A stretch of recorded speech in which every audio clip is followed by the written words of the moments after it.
बहराइच से खबर है जहां ट्रक ने बाइक सवारों को रौंदा है। सड़क हादसे में 3 लोगों की दर्दनाक मौत हुई है। बहराइच सीतापुर मार्ग मानपुरवा के पास यह हादसा हुआ है। आपको बता दें कि बहराइच जनपद के रहने वाले 3 लोग एक बाइक पर सवार होकर देर रात को बहराइच से घर के लिए रवाना हुए थे। तीनों युवक बाइक से सवार होकर अपने घर जा रहे थे, तभी कोतवाली देहात इलाके में सीतापुर बहराइच मार्ग पर मानपुरवा गांव के पास 10 चक्का ट्रक से बाइक सवारों की जोरदार भिड़ंत हो गई।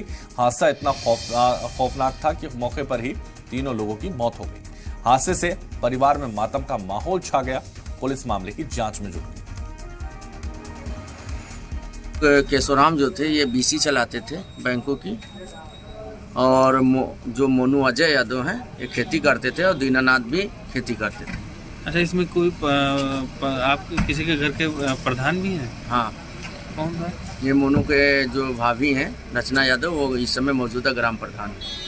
ये हादसा कहाँ पे, किस चीज़ से हुआ, कुछ जानकारी हुई? हाँ, ये वहाँ के लोगों ने बताया कि ये ट्रक से हादसा हुआ।